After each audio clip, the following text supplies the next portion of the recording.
Niveli i ujit në qytetin e Shkodrës pëson një ulje me rreth 4 deri në 5 cm, megjithatë situata vazhdon që të jetë e vështirë.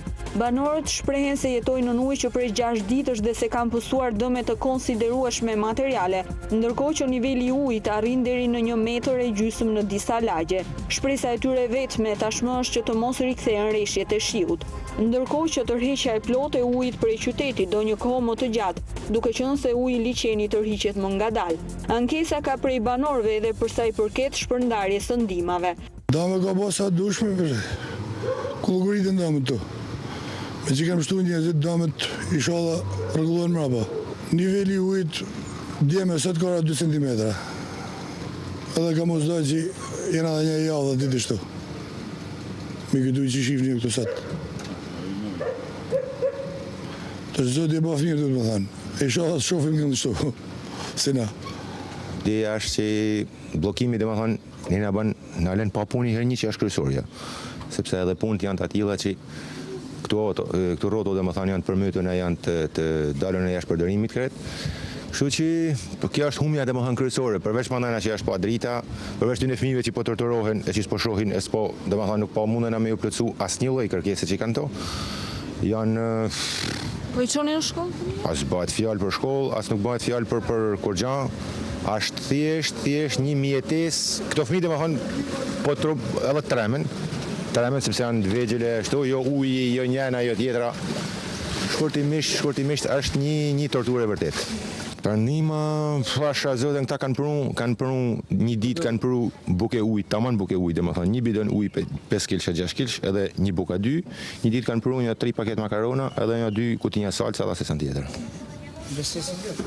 Po si i mundson një ushqimet ku gjeni? Normalisht një 2 ditë kena dalë me lundur një ashtu, tu lagje, tu baçulle, tu ashtu, kena dalë kena blenë gjë ashtu. Të është duhet me pa sepse me çashivet kjo punë do të zgjasin. Është një gjë që zgjat sepse ky lloj ujit vjen i fije me furi, e vjen i fije me shpejt e ik shumë ka dal. Aq më tepër kjo zonë, domethënë pak a shumë dihet kjo zonë ato panë që para 20-30 vjetë mund ta ketë pasur ndonjë përmytje si puna kësaj. Jo si puna kësaj, po nëse i gjimo pak, po domethënë dihet. Jam shumë i ndihmum. Tash 5 ditë nuk më ka shkel kush derën e shtëpisë. Jam i mytur në ujë deri në brez. Komplet. Kam 6 vetë, unë familje e 8 agja. Deri këtu e kam ujin në shtëpi. Qytetarët e Shkodrës lëvizin nëpër qytet vetëm me anë të barkave, pasi lëvizja e automjeteve vazhdon që të jetë e pamundur.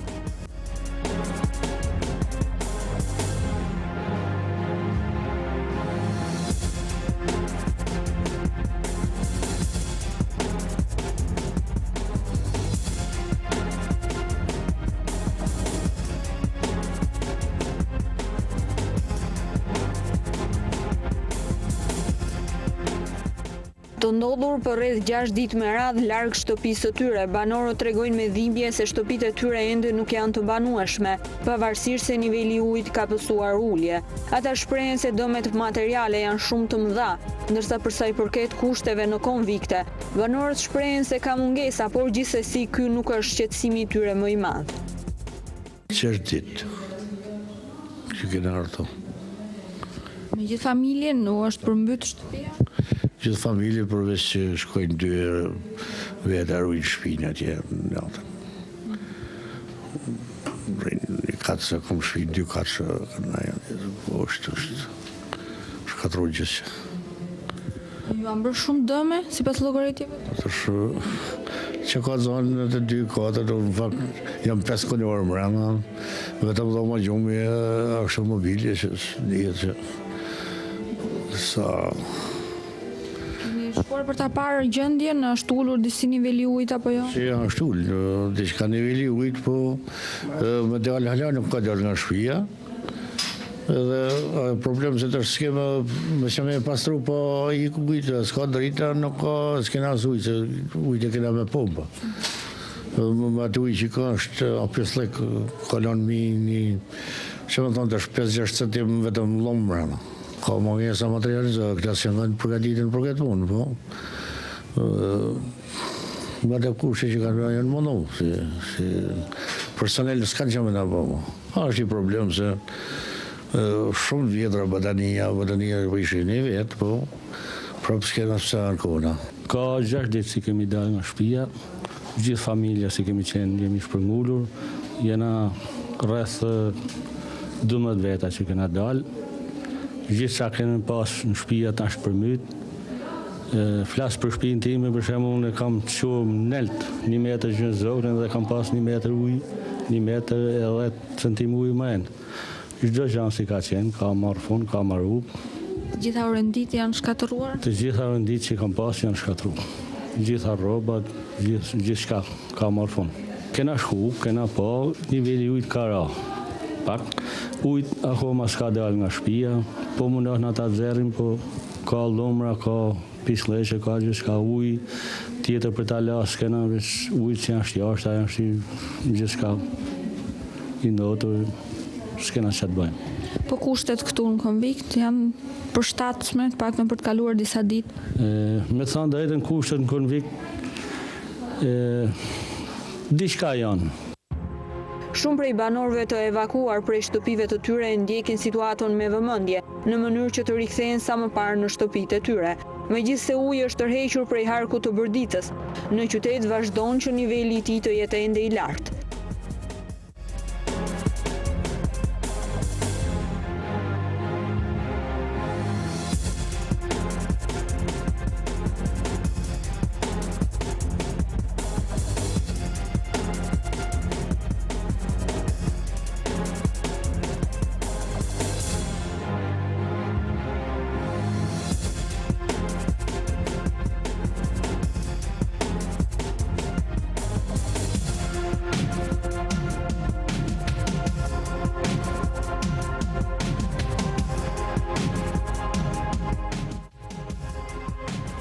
Përmbytja e Shkodrës 5 herë me radhë ka ndikuar edhe në gjendjen psikologjike të banorëve. Sipas doktoreshës Marita Sopi, pranë institucioneve ku janë strehuar përkohësisht të evakuarit, nga përmbytjet problemet më të shpeshta që janë hasur kanë qenë trauma dhe gjendje psikologjike e rënduar. Sipas doktoreshës, kryesisht nga kjo janë prekur fëmijët dhe të moshuarit, por gjithsesi ata janë ndihmuar prej psikologëve dhe punonjësve social. Të traumatizuar nga kjo situatë ka pas disa klientë të cilët ato janë mbështet nga punonjësi social, siç thashë më përpara, të organizuar nga vetë drejtoria arsimore, ndërsa nga vetë drejtoria shëndetësore, ato kanë marrë mbështetjen dhe trajtimin mjekësor, krahas vizitave, trajtimin me medikamente dhe ndjekjen vazhdimsi të vetë situatës të tyre. Ankesat tyre janë cefaleja, është një dhimbje kokët, pra që ndifton shenjat e para të një traume psikologjike që kanë kaluar. Por kemi edhe të smurë të tjerë me hipertension, të cilët ato trajtohen rregullisht dhe ndiqen rregullisht. Aty ne ofrojmë një vizitë mjekësore, njëkohësisht një trajtim mjekësor për të cilët gjithë klientët të cilët kërkojnë dhe kanë nevojë mbështetje, jo vetëm shëndetësore, por edhe psikologjike. Edhe vetë drejtoria arsimore ka organizuar stafin e saj mbështetjen sociale nëpërmjet punonjësit social. Në këtë institucion këtu qëndrojnë rreth 253 klientë, të cilët ato çdo ditë rregullisht nga stafi mjekësor kontrollohen, vizitohen, trajtohen me mjekim në vazhdimsi dhe jepet edhe suport social. Grupet mjekësore pranë institucioneve ku janë strehuar banorët që janë larguar nga përmbytja kanë funksionuar që në momentin e nisjes së evakuimit të banorëve dhe kanë ndjekur nga afër gjendjen e tyre shëndetësore.